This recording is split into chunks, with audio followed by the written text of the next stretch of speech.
Hello everyone, welcome back to my channel. आज की video है most awaited video SSC CGL 2026 strategy. इतने दिनों से आप लोग सब बहुत डिमांड कर रहे थे, बट मैं इसको डिले कर रही थी क्योंकि मैं इससे बहुत ही अच्छी और क्रिस्प स्ट्रैटेजी वीडियो लेकर के आना चाहती थी, जिससे कि आप लोगों को इतनी अच्छी से हेल्प होगी कि आपका 100% सिलेक्शन एक बार में हो जाएगा। और अगर आपने इस वीडियो का एक भी टिप मिस किया ना तो डगमगा सकती है चीजें, क्योंकि मैंने बिल्कुल एक धारा में अच्छे से स्ट्रैटेजी बनाई है और मैंने खुद फर्स्ट अटेम्प्ट में एग्जाम क्रैक किया है, तो मुझे पता है कि कहाँ क्या क्या चीजें मिस नहीं करनी चाहिए, जो कि मोस्टली लोग मिस कर देते हैं। So without any further ado let's begin with the video. So आज की वीडियो 4 सेक्शन में डिवाइड होने वाली है। सेक्शन 1 एग्जाम की अंडरस्टैंडिंग, क्या क्या स्टेजेस होते हैं उसके बारे में। Section 2 month wise strategy, total strategy हर मंथ में कितने कितने टाइम में क्या क्या फॉलो करना है वो। सेक्शन 3 टियर 2 एंड बियॉन्ड, उसके बारे में पूरे अच्छे से आपको बताऊंगी कि कैसे टियर 2 के बाद आपको फॉलो करना होगा कौन सी strategy. And section 4 pro tips for sure shot selection. So हम स्टार्ट करते हैं सेक्शन 1 से। एसएससी सीजीएल के 4 स्टेजेस होते हैं, tier 1, tier 2, Tier 3 which is skill test or DEST and Tier 4 which is document verification। तो बेसिकली 2 मेन स्टेज होते हैं एसएससी सीजीएल के, जो कि आपका होता है Tier 1 और Tier 2। इसमें मेनली कौन कौन से सब्जेक्ट होते हैं? सबसे पहला होता है आपका क्वांट, उसके बाद होता है आपका इंग्लिश, उसके बाद होता है आपका जीके जीएस और चौथा होता है आपका रीजनिंग और पांचवा एक और होता है जो कि होता है कंप्यूटर, जिसमें आपका क्वालिफाइंग पेपर होता है। तो टोटल मिला के आपके 5 सब्जेक्ट्स होते हैं। Tier 1 में आपको क्वांट, इंग्लिश, जीएस और रीजनिंग के लिए आपको 25 क्वेश्चंस पूछे जाते हैं, जिसमें 2-2 मार्क्स का एक क्वेश्चन होता है। तो टोटल आपका ये हो गया 200 मार्क्स का। और इसमें जो भी आपके कट ऑफ आएगी आपको बस उसको क्वालिफाई करना है। इसके मार्क्स आपके मेरिट लिस्ट में ऐड नहीं होते हैं। मेरिट लिस्ट जो डिसाइड करेगी वो होती है टियर 2। टियर 2 में भी आपका मैथ, इंग्लिश, जीके और रीजनिंग रहता है, बट इसमें थोड़ा मार्क्स डिफरेंट होता है। आपको स्क्रीन में दिख रहा होगा किस किस सब्जेक्ट में कितने कितने मार्क्स आते हैं। अब हम आते हैं टियर 3 में। टियर 3 में आपका स्किल टेस्ट होता है, जिसमें टाइपिंग होता है और थोड़ा बहुत आपका कंप्यूटर टेस्ट होता है। आपका उसके बाद होता है टियर 4 जो कि डॉक्यूमेंट वेरिफिकेशन होता है, जो कि डिपार्टमेंट आजकल कंडक्ट कराता है। पहले एसएससी कंडक्ट कराती थी, बट अब आपका डिपार्टमेंट कंडक्ट कराता है। सो ये आपका रिजल्ट आ जाएगा, उसके बाद फिर ये डॉक्यूमेंट वेरिफिकेशन होगा। सो ये हो गई सेक्शन 1 की बात। अब हम आते हैं सेक्शन 2 में। सेक्शन 2 मंथ वाइज स्ट्रैटेजी है, जो कि हम करेंगे 4 फेज में डिवाइड। सो फेज 1 आपका फाउंडेशन बिल्डिंग के लिए है, जो कि आपका सितंबर 2025 से स्टार्ट होकर के दिसंबर 2025 तक चलेगा। टोटल आपको 4 मंथ्स मिल रहे हैं आपको जस्ट अपना बेस बनाने के लिए, आपको अपना कॉन्सेप्ट क्लियर करने के लिए। और इसके लिए हम सबसे पहले स्टार्ट करते हैं बुक रिकमेंडेशन से, क्योंकि बुक बहुत इंपॉर्टेंट होते हैं सबसे पहले फाइनलाइज करना। तो सबसे पहला जो आपका काम होगा, आपको सिलेबस एक बार अपना प्रिंट आउट लेकर के सिलेबस को एक बार अच्छे से देख लेना है। और एक बार जब आपने सिलेबस देख लिया, चीजें समझ ली कि आपको कौन कौन से सब्जेक्ट में क्या क्या पूछा जाता है, किस किस लेवल का पूछा जाता है, उसके बाद आपका काम है बुक्स फाइनलाइज करना। तो अगर आपको ज्यादा इधर उधर की टेंशन नहीं चाहिए तो मैं आपको बुक लिस्ट बता देती हूँ जो मैंने फॉलो की है, और आप उसको फॉलो करके आराम से एग्जाम क्लियर कर सकते हैं, बिकॉज वो बहुत ही बेसिक बुक्स है जो कि हर टॉपर या हर एस्पिरेंट फॉलो करता है। सो क्वांट के लिए जो बुक मैं रिकमेंड करती हूँ पर्सनली, वो है पिनेक्कल की बुक। पिनेक्कल की मैथ्स की बुक मैं प्रीवियस ईयर क्वेश्चन के लिए फॉलो किया भी है मैंने अपने टाइम पे भी, क्योंकि वो तभी रिसेंटली ही पब्लिश हुआ था, तो मैंने उसकी पीडीएफ से पढ़ा था। और उसके बाद जो उसके साथ आपको सप्लीमेंट करना है वो है आपको यूट्यूब की वीडियो। तो प्रीवियस ईयर क्वेश्चन की सिर्फ एक बुक आपको लेनी है और उसके साथ आप यूट्यूब की वीडियो देखो। ये हो गई, बस आपको मैथ के लिए इतना ही चाहिए, इसके अलावा आपको मैथ में कहीं दिमाग नहीं लगाना है। दूसरी बात आ गई, और ये कोई भी पेड प्रमोशन नहीं है, बिल्कुल सारी मेरी अपनी दिल की बात है, क्योंकि स्ट्रैटेजी वगैरह में मुझे नहीं लगता कि यहाँ पे कुछ भी मैं अपना फेक बताऊंगी। मैं सारी चीजें जो मैंने फॉलो की है और या मैं लगता है मुझे कि जो बहुत अच्छी है आज के टाइम पे, वो मैं आपको बता रही हूँ। फिलहाल मैं अपनी सारी फॉलो करने वाली ही चीजें बता रही हूँ। इसके बाद हम आते हैं इंग्लिश। इंग्लिश पे मैंने क्या क्या फॉलो किया है। एक तो पहले इंग्लिश में हो गया आपका ग्रामर। ग्रामर पोर्शन के लिए आप नीतू सिंह की जो ग्रामर की बुक आती है वो आपको फॉलो करना है। एंड आपको उसके बाद एक प्रीवियस ईयर क्वेश्चन की बुक आपको चाहिए होगी। प्रीवियस ईयर क्वेश्चन के लिए आपको पिनेक्कल की बुक आप परचेस कर सकते हैं। पिनेक्कल की बुक काफी सही है प्रीवियस ईयर क्वेश्चन की और प्रैक्टिस वगैरह करने के लिए, और एरर फ्री है, बहुत ही कम एरर मिलेंगे आपको इसमें। तो अब हम आते हैं वोकैब के लिए। वोकैब के लिए आपको जो बुक फॉलो करना है वो हो गया आपका ब्लैक बुक। इसको डिटेल में कैसे पढ़ना है वो मैं आपको आगे बताऊंगी। फिलहाल के लिए आपको ये बुक लिस्ट हो गई इंग्लिश के लिए। ये तीनों बुक आपके इंग्लिश के लिए मोर देन एनफ है, आप आराम से इन तीनों को फॉलो कर सकते सकते हैं। इसके अलावा अगर आपको और भी डेप्थ में कुछ पता करना है तो वो मेरी इंग्लिश वाली स्ट्रैटेजी की वीडियो आप देख सकते हैं। बट ये 3 books is more than enough. इसके अलावा फिर हम आते हैं जीके में। जीके के लिए आपको जो बुक्स फॉलो करनी है वो आपकी है सिंपल 2 बुक। एक आपका हो गया जो थ्योरी वाला बुक है वो है लूसेंट का बुक, लूसेंट की बुक फॉलो करनी है आपको। इसके साथ आपको फॉलो करना है एक प्रीवियस ईयर क्वेश्चन की बुक जो कि है पिनेक्टल की बुक। सो आपको ये दोनों बुक फॉलो करनी है। इसके बाद आता है रीजनिंग। रीजनिंग के लिए आपको फॉलो करना है जो आपका एक प्रीवियस ईयर क्वेश्चन का बुक है जो कि पिनेक्टल की बुक है, वो आप फॉलो कर सकते हैं। और इसके अलावा आपको यूट्यूब की वीडियो से साथ सप्लीमेंट करना है अपनी पढ़ाई को। अब मैं आती हूँ DF में कि कौन कौन सा सब्जेक्ट कैसे कैसे डील करना है। तो कई लोगों का यहाँ पे डाउट होगा कि अभी तो पैटर्न चेंज हो गया है, मतलब वेंडर चेंज हो गया है, डिप्टी आ गई है, पीसीएस चला गया है, तो अभी भी क्या पुराने स्टाइल में पढ़ाई करना अच्छा है या नहीं। तो मैं आपको कहूंगी कि हाँ, अभी आप पूरी तरीके से चीजें चेंज नहीं कर सकते बिकॉज आपको भी नहीं पता है क्या आ रहा है। भले ही अभी 2025 का जो एग्जाम होगा उसके बाद जो इसके पेपर आएंगे ना, इसको इतनी डेप्थ की एनालिसिस करनी है हमें, तो आप जुड़े रहें। जैसे ही पेपर होगा मैं उसकी डेप्थ में एनालिसिस करूंगी और उसके बाद फिर मैं आपको बताऊंगी कि आखिर किस तरीके की स्ट्रैटेजी रखनी है। बट फिलहाल अभी हमें पता नहीं है कि कैसे स्ट्रैटेजी रखनी है और क्या रखना है। तो अभी हम मान के चल रहे हैं चांसेस है पेपर का लेवल थोड़ा ऊपर आएगा, क्योंकि एडुकेटी जो एक पैटर्न फॉलो करती है वो है कि आपका SSC MTS थोड़ा सा लो आएगा, उसके बाद CHSL उससे थोड़ा हार्ड आएगा और CGL आपका उससे थोड़ा सा और हार्ड आएगा। तो इस तरीके के चांसेस बन सकते हैं कि आपका CGL का पेपर थोड़ा अच्छे लेवल का आए। नॉट वेरी हार्ड बट ठीक लेवल का पेपर आ सकता है, चांसेस है एडुकेटी के। तो फिर हमें क्या करना है, हमें डिफरेंस यही लाना है कि हमें अपना जो बेस है ना, जो हमें अपना कॉन्सेप्ट है वो इतने अच्छे से क्लियर कर लेना है कि चाहे किसी भी तरीके का किसी भी लेवल का क्वेश्चन आए आप इजीली कर जाए, क्योंकि आपका कॉन्सेप्चुअल क्लैरिटी है। जब भी आपकी क्लैरिटी रहती है तो आप कोई भी लेवल का क्वेश्चन आएगा आप उसको किसी तरह से कर तो जरूर जाएंगे, क्योंकि आपका कॉन्सेप्ट स्ट्रॉन्ग है। क्योंकि जैसे नीट वगैरह में पेपर आते हैं और JEE एडवांस में पेपर आते हैं, लोग कर जाते हैं ना, बच्चे छोटे छोटे बच्चे होते हैं लेकिन फिर भी कर जाते हैं, लेवल हार्ड होता है तब पर भी। क्यों?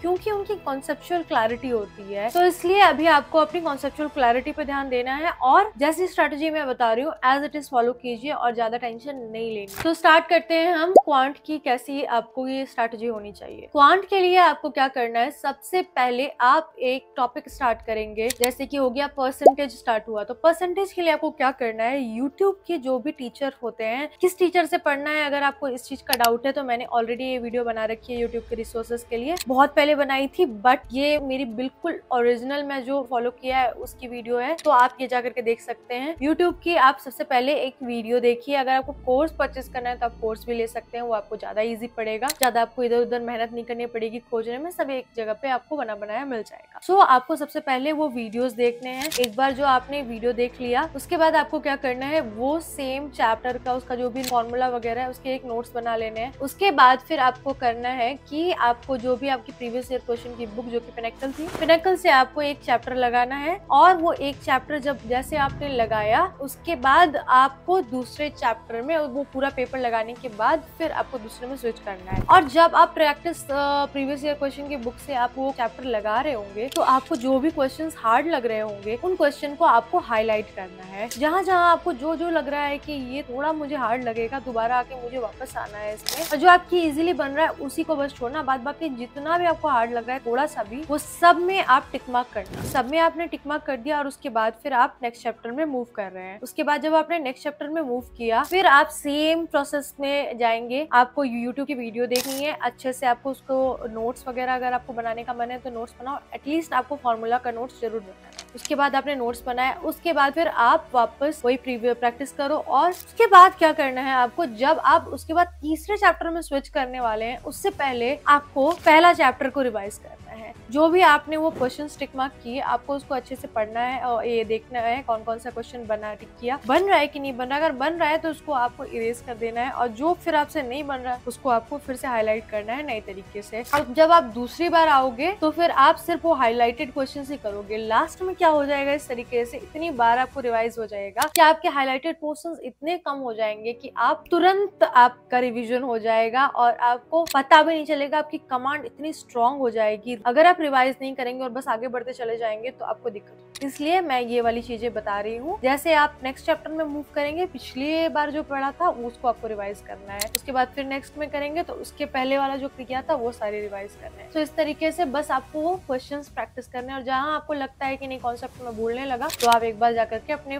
नोटबुक से वह फॉर्मूला भी रिवाइज कर लो। इस तरीके से आपका मैथ बिल्कुल स्ट्रॉन्ग हो जाएगा। उसके बाद हम आते हैं सेकंड सब्जेक्ट में, जो कि है इंग्लिश। इंग्लिश में आपको क्या करना है? इंग्लिश में एक तो आपकी हो गई सबसे पहले वोकैब बिल्डिंग में आपको पढ़ना है वोकैब्स फ्रॉम ब्लैक बुक। और ब्लैक बुक में मैंने कई बार आपको स्ट्रैटेजी बताई है डेप्थ में, फिर भी मैं बता देती हूँ। जैसे ही आपको ब्लैक बुक से आपको डेली एक पेज या दो पेज करके हर टॉपिक पढ़ना है, OWS और सिनोनिम्स, एंटोनिम्स और जो भी आपका है फ्रेजेस और इडियम्स, फ्रेजेस, सब कुछ आपको अच्छे से पढ़ना है एक पेज करके डेली। और जब आप दूसरे दिन चीजें पढ़ेंगे उससे पहले आपको जो पहला दिन आपने पढ़ा था वो उसमें जो भी आपके हाईलाइटेड पोर्शंस होंगे, हाईलाइट आपको हमेशा करना है। जो आपको लग रहा है ये चीज मुझे भूलने के चांसेस बहुत ज्यादा है, उसको आपको हाईलाइट कर लेना है। और उसके बाद फिर आप नीचे में एक टिक मार्क कर दीजिए कि एक बार ये रिवाइज हो गया। तो इससे आपको मोटिवेशन मिलेगा। आप बार बार आकर के रिवाइज करेंगे तो आप टिक मार्क देखेंगे, अरे मैंने इतनी बार रिवाइज कर लिया, मेरे को तो अब जरूर ही याद हो गया होगा। ये तो एक बहुत बड़ा मोटिवेशन होता है। तो इस तरीके से आपका ब्लैक बुक से आपका वोकैब कवर हो जाएगा। और अगर आपको चीजें याद नहीं हो रही है तो आपको mnemonicdictionary.com करके एक वेबसाइट है, उससे आप mnemonics पढ़ सकते हैं और उसकी हेल्प से आप वोकैब्स को याद कर सकते हैं। तो इस तरीके से आपका वोकैब पोर्शन कंप्लीट हो गया। इसके बाद हम मूव करते हैं ग्रामर में। ग्रामर के लिए आपको कुछ नहीं करना है, नीतू सिंह पढ़ना है। एक दिन एक चैप्टर पढ़ना है, दूसरे दिन दूसरा चैप्टर, तीसरे दिन तीसरा चैप्टर पढ़ते जाना है। और जब एक बार सब कुछ खत्म हो जाए तो आपको वापस से आना है फर्स्ट चैप्टर में। और जो उसके बाद प्रैक्टिस सेक्शन है उसको डेफिनेटली प्रैक्टिस करना है आपको हर चैप्टर पढ़ने के बाद। और इसके साथ ही साथ आपको प्रीवियस ईयर बुक में जो भी ये वाला टॉपिक मिलेगा ना, इससे क्वेश्चन चाहे कॉमन एरर वगैरह, वो सब चीजें आपको लगानी है। और वो टॉपिक पर्टिकुलर उसमें जो क्वेश्चंस दिए हुए हैं प्रीवियस ईयर क्वेश्चन बुक में, वो आपको कवर करना है और उससे प्रैक्टिस करनी है। रियल एग्जाम में क्वेश्चन पूछे गए हैं वो उससे आप प्रैक्टिस करोगे तो आपकी कॉन्सेप्चुअल क्लैरिटी अच्छी होगी, आपको चीजें जल्दी याद होंगी और बहुत ईजी पड़ेगा। इस तरीके से हो गया ये पोर्शन। अब आए हैं हम कॉम्प्रिहेंशन में, जो कि सबसे इम्पोर्टेंट पार्ट होता है और सबसे हार्ड पार्ट होता है। कॉम्प्रिहेंशन करने के लिए आपको बुक रीडिंग करनी पड़ेगी और बुक रीडिंग आपको डे 1 से स्टार्ट करना पड़ेगा। और ये आप कब करोगे? फ्री टाइम में। बुक रीडिंग के लिए मैं आपको नहीं बोलूंगी कि आप जाकर के न्यूज़पेपर पढ़ो या द हिंदू पढ़ो, इंडियन एक्सप्रेस पढ़ो। आप उठाओ नोवेल, और नोवेल में भी आप उठाओ फिक्शन उठाओ आप, और आराम से बैठ करके फिक्शन पढ़ना शुरू कर दो। और थोड़ा सा जब भी पढ़ते हो ना, जब आपको लग रहा है कि आपकी इंग्लिश वीक है तो आप इंग्लिश को जब भी ये नोवेल पढ़ रहे होगे तो जोर जोर से बोल के पढ़ो। जोर जोर से एज इन बहुत जोर जोर से चिल्ला के नहीं, बट धीरे धीरे ही बोल के पढ़ो। अपने तक ही आवाज रखो लेकिन बोल के पढ़ो। इससे क्या होता है, एक तो माइंड फोकस्ड होता है आपका, और इसके अलावा जो भी आप पढ़ते हो ना तो इससे आपकी रीडिंग कैपेसिटी और आपकी जो कॉम्प्रिहेंशन एबिलिटी होती है कि बहुत ही जल्दी बढ़ती है। मैंने पर्सनली अपनी इंग्लिश इस तरीके से की है, इसलिए मैं आपको ये चीज डेफिनेटली रिकमेंड करूंगी। तो इस तरीके से आप डेली पढ़ करके आपको अपनी आप कॉम्प्रिहेंशन इंप्रूव कर सकते हो। और आप साथ ही साथ कॉम्प्रिहेंशन की प्रैक्टिस भी कर सकते हैं प्रीवियस ईयर क्वेश्चन की बुक से, पैराजम्बल्स की कॉम्प्रिहेंशन की। तो इस तरीके से आपका इंग्लिश का सेक्शन पूरा हो गया। अब हम मूव करते हैं जनरल नॉलेज की तरफ। जीके में आपको क्या करना है? जीके में आपको मैंने बताया था 2 बुक फॉलो करने हैं, एक तो लूसेंट और एक तो हो गया आपका प्रीवियस ईयर क्वेश्चन की बुक। लूसेंट से आपको एक चैप्टर उठाना है, उसको आपको पूरा अच्छे से एक बार पढ़ना है। अगर आपको लगता है कि आपको याद करने में दिक्कत हो रही है तो आप यूट्यूब में वो सेम टॉपिक सर्च करो। जैसे इंडस वैली सिविलाइजेशन है तो आप इंडस वैली सिविलाइजेशन सर्च करो। एक बार आपने सर्च कर लिया, उसके बाद फिर आपको जो भी टॉपिक लग रहा है कि इसने थोड़ा अच्छे से पढ़ाया होगा तो उस टीचर से पढ़ लो। पर्सनली मैं कोई भी टीचर को रिकमेंड नहीं करूंगी। मैं जैसा करती थी, रैंडमली जो भी टीचर मिलता था मुझे लगता था इसने अच्छे से डिटेल में एक्सप्लेन किया हुआ हो, चाहे वो एसएससी के लिए पढ़ा रहा हो, चाहे वो जिस भी टॉपिक के लिए पढ़ा रहा हो, स्टेट पीसीएस या जिसके लिए भी, मैं पढ़ लेती थी उससे, क्योंकि मेरे को मतलब है उस टॉपिक को समझने से। उससे आप एक बार पढ़ो, उसके बाद फिर आप वापस बुक में आओ और उसके बाद आप बुक को अच्छे से पढ़ो। उसके बाद आपको करना है प्रीवियस ईयर क्वेश्चन की बुक में जाना है और प्रीवियस ईयर क्वेश्चन में जाकर के देखना है क्या क्या इस टॉपिक से जो मैंने पढ़ा कितने क्वेश्चन में लगा पा रही हूँ और क्या क्या क्वेश्चन आए। तो जब आप दोबारा से वापस जाकर के रिवाइज करोगे तो आप चीजों को बहुत अलग तरीके से देखोगे, क्योंकि आपको अब पता है कि एग्जाम में किस तरीके का क्वेश्चन आता है, क्या क्या पूछा जाता है उस टॉपिक से। तो शायद अब चीजें आप छांटना शुरू कर दो। तो जहां जहां आपको लग रहा है इंपॉर्टेंट वो चीजें हाईलाइट करो और जब आप दोबारा आओगे तो उसी को रिवाइज करना। ये मेरी बहुत बड़ी स्ट्रैटेजी रहती है अपना टाइम बचाने के लिए लॉन्ग रन में। तो ये स्ट्रैटेजी आप भी फॉलो कर सकते हैं। सकते हैं। बहुत ही ज्यादा टिप्स बता रही हूँ, तो लाइक करना मत भूलना। इसके बाद हम आते हैं रीजनिंग पार्ट में। Reasoning is the easiest but most boring subject ever. आपको रीजनिंग में क्या करना है, रीजनिंग में ज्यादा दिमाग मत लगाओ, क्योंकि मोस्टली चीजें आपकी रीजनिंग एबिलिटी पे डिपेंड करती हैं और आप प्रैक्टिस करेंगे उस पर डिपेंड करती है। तो जितना ज्यादा प्रैक्टिस करोगे उतनी ज्यादा रीजनिंग एबिलिटी बढ़ेगी। लेकिन कुछ टॉपिक्स ऐसे होते हैं जैसे कैलेंडर, क्लॉक और ये सब कुछ हार्ड टॉपिक जिससे क्वेश्चन आ भी जाते हैं और आपको ये चीजें ऐसे तो समझ नहीं आएंगी और ना ही आपने पहले भी पढ़ा होगा। तो इसकी आपको यूट्यूब में जाकर के सर्च करना है। एक राहुल मिश्रा सर है, उनसे आप पढ़ सकते हैं। वो टीचर से मैंने पढ़ा था, तो मैं आपको भी रिकमेंड करूंगी, पढ़ सकते हो आप उनसे। तो आप उनसे जो भी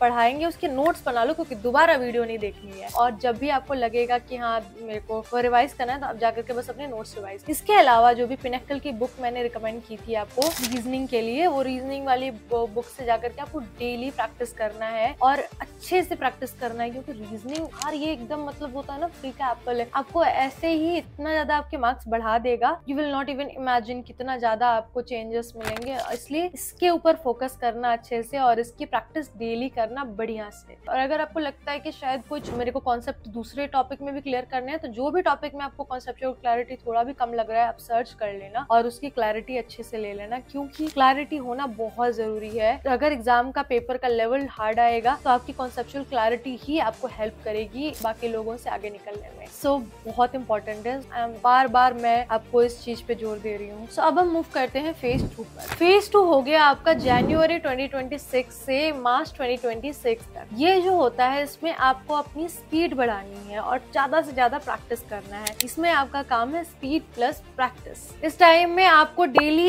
एक फुल लेंथ मॉक लगाना शुरू कर देना है। डेली एक फुल लेंथ मॉक लगाना। मॉक के ऊपर मैं बिल्कुल भी आपको नहीं बता सकती कि मॉक कितना इंपॉर्टेंट है। मैंने इतने मॉक लगाए थे कि मतलब काउंट भी नहीं कर सकती मैं कि प्री के लिए मैंने कितने मॉक्स लगाए हैं। मेंस का तो मैंने काउंट किया है, वो भी बहुत ज्यादा नंबर में था, बट आपको प्री के भी बहुत ज्यादा मॉक्स लगाने हैं। और क्योंकि अगर आपको कट ऑफ क्लियर करना है, अभी पैटर्न वगैरह सब कुछ चेंज हो रहा है, मतलब चीजें चेंज हो रही है, तो मॉक बहुत इंपॉर्टेंट हो गया है। एडुकेटी के पैटर्न मॉक में आपका नंबर थोड़ा सा कम आ सकता है, लेकिन आपको इससे डरना नहीं है। आपको कोशिश करना है और ज्यादा इम्प्रूव करने का। एक तो पहले मॉक वाले भी थोड़ा सा हार्ड कर देते हैं जैसे ही थोड़ा बहुत कुछ होता है तो, लेकिन जो मॉक हार्ड आ रहा है उस पर आपको डरना नहीं है, आपको और अच्छा इम्प्रूव करने पे ध्यान देना है। तो डेली आपको एक मॉक लगाना है। और अगर आपको लग रहा है कहाँ पे मॉक लगाऊं, तो फिर मैं एक आपको बहुत ही जेन्युइन जो सोर्स है वो मैंने और हर शॉपर फॉलो करता है, टेक्स्ट बुक है। टेक्स्ट बुक को आप फॉलो कर सकते हैं और आप उसका कूपन परचेस कर सकते हैं, ईयरली पास प्रो। और अगर आपको ईयरली पास प्रो में आपको डिस्काउंट चाहिए, जो कि एडिशनल 12% डिस्काउंट चाहिए, तो आप मेरा भावना कूपन कोड भी लगा सकते हैं। बहुत ही अच्छा मॉक है। और आप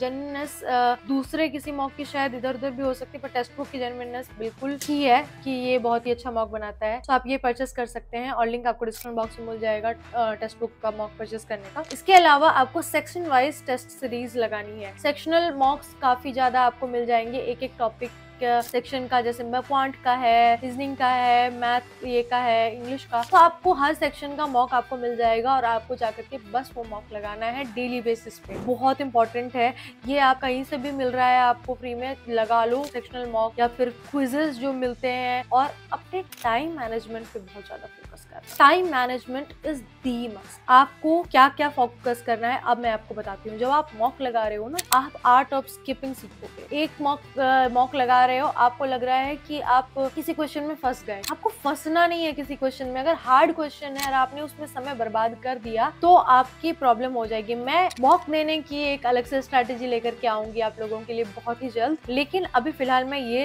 आपको दे रही हूँ कि इसको 2-3 राउंड में करने की पेपर कोशिश करो। पहले राउंड में आपको इजी वाले एकदम फटफट निपटा देने हैं, सेकंड राउंड में थोड़े से हार्ड वाले, और थर्ड राउंड में सबसे हार्ड वालों पे दिमाग लगा। सो इस तरीके से आपका टाइम बहुत बचेगा। इसके अलावा आपको जो भी आपकी सिली मिस्टेक्स हो रही है उसके लिए आपको एक एरर बुक मेंटेन करना है। एक एरर बुक में आपको जितने भी सिली मिस्टेक्स वगैरह हो रहे हैं उसको आपको मेंटेन करना शुरू कर देना है। जैसे अगर आपको लग रहा है कि इसमें बार बार ये मिस्टेक हो रही है, जैसे होता है कई बार रेडियस पूछता है तो हम डायमीटर लिख देते हैं, ये सारी मिस्टेक्स आपको उस एरर बुक में मेंटेन करना है। और बार बार आप करो और बार बार आप देखो कि ये वाली मिस्टेक पिछले वाली मिस्टेक तो एटलीस्ट आप रिपीट ना कर रहे हो। और जब भी आप मॉक लगा रहे हो उसके पहले आप वो एरर बुक देख लिया। सो ये हो गया फेज 2 की बात। अब हम आते हैं फेज 3 में। फेज 3 आपका स्टार्ट होगा आप अप्रैल 2026 से लेकर के आपका जुलाई 2026 तक। सो ये टाइम आपका बहुत ही ज्यादा क्रूशियल है। इस टाइम में आपको मॉक्स के नंबर्स बढ़ा देने हैं। आपको 3 to 4 मॉक्स पर वीक लगाने हैं और अगर आप कोशिश कर सकते हैं तो आपको पर डे 1 मॉक लगाना शुरू कर दीजिए। आपका टारगेट होना चाहिए जो भी टियर 1 का लास्ट टाइम कट ऑफ रहा है उससे +30 मार्क्स हमेशा लेके चलो। कट ऑफ के पास मत रहने की कोशिश करो। अगर एग्जाम का कट ऑफ 130 आया है, आपका टारगेट होना चाहिए 160-170 तक आपको लेके जाना है मार्क्स। बट अभी फिलहाल जो मैं ये ऐसे रैंडम नंबर बोल रही हूँ, आपका जो भी परसेंटाइल होता है ना, ये सबसे इंपॉर्टेंट चीज होती है। जो भी परसेंटाइल है आपको 90 परसेंटाइल से ऊपर ही रखना है। परसेंटाइल पे फोकस करो। 90 परसेंटाइल से ऊपर रहेगा वेल एंड गुड, 95 से ऊपर रहेगा आप बिल्कुल सही। सो इसलिए अपनी परसेंटाइल पे फोकस करना और हमेशा हर मॉक में अपनी एनालिसिस करनी है अच्छे से। आपको अपना वीक एरिया को स्ट्रॉन्ग करना है इस टाइम में। ये बहुत ही इंपॉर्टेंट टाइम है। इसके बाद फिर आपका एग्जाम आ जाएगा अगले टाइम में और उस समय तो अलग स्ट्रैटेजी है। फिलहाल आपके पास बहुत ही बढ़िया टाइम है जब आप अपनी वीक एरियाज को स्ट्रॉन्ग कर सकते हो। और आपको क्या करना है, डेली रिविजन करना है। जो भी आपने शॉर्ट नोट्स बनाए, चाहे जीके के, चाहे इंग्लिश के, चाहे रीजनिंग के, चाहे मैथ, आपको डेली रिविजन करना है। शॉर्ट नोट्स का रिविजन इज द की। सो ये हो गया आपका फेज 3। अब आप आते हैं फेज 4 में। फेज 4 हो गया आपका फाइनल रिविजन, जो भी आपने नोट्स बनाए हैं उसका और जो भी प्रीवियस ईयर क्वेश्चंस का, करंट अफेयर्स का। और ये जो आपका पीरियड होता है ये लास्ट के 2 मंथ, अगस्त और सितंबर हम लेके चल रहे हैं। सितंबर में एग्जाम हो जाएगा। अगर उससे लेट होता है तो आपके पास एक्स्ट्रा टाइम बचता है। अगर पहले होता है तो थोड़ा बहुत मॉडिफाई कर लेना उस हिसाब से। मैं दोबारा से आपको रिवाइज्ड स्ट्रैटेजी लेके आऊंगी, डोंट वरी। बट अभी फिलहाल के लिए आपके पास लास्ट के 2 महीने जब आपके बचते हैं तब आपको क्या करना है, आपको ज्यादा से ज्यादा रिवीजन पे फोकस करना है। Formula revision, GK revision, current affairs revision और जो भी आपके लास्ट 5 साल के पेपर्स है सीजीएल को, उसके आपको बार बार रिवाइज करना है। और खासकर जो अभी 25 का पेपर होगा ना, उसको तो बिल्कुल मतलब इतनी बार प्रैक्टिस करना है कि अगर ऐसे ही आए तो आप नंबर से बता दो कि इसका ये आंसर होगा। इस तरीके का आपको प्रैक्टिस करनी है और समझने की कोशिश करनी है कि आखिर वो किस तरीके का क्वेश्चन पूछ रहा है, उसका कौन सा कॉन्सेप्ट है। जैसे टीसीएस थोड़ा सा कैलकुलेटिव पूछता था, ये आपका ऐसा नहीं है हार्ड, बिल्कुल कुछ अलग आएगा। कॉन्सेप्ट में ही कुछ ना कुछ घुमाएगा और उस तरीके से पेपर पूछेगा। तो इसलिए आपको उस पर फोकस करना है कि इसका हार्ड मतलब कौन सा हार्ड। हर वेंडर थोड़ा सा हार्ड बनाता है बट सबका हार्ड एक एक लेवल पे आता है। सो इसलिए आपको इसको थोड़ा सा डिकोड करने की कोशिश करें। Focus on high weightage topic. जो भी आपको लगता है कि थोड़ा सा ज्यादा वेटेज वाले टॉपिक है उसको थोड़ा और अच्छे से प्रैक्टिस करो। बट प्रैक्टिस और रिवीजन तो आपको सबको करना है। बट अगर आपको लग रहा है कि थोड़ा और समय की कमी है, मैं अगर इस पे फोकस करूंगा तो शायद मेरे नंबर ज्यादा आ जाए, तो जो भी एडिक्विटी,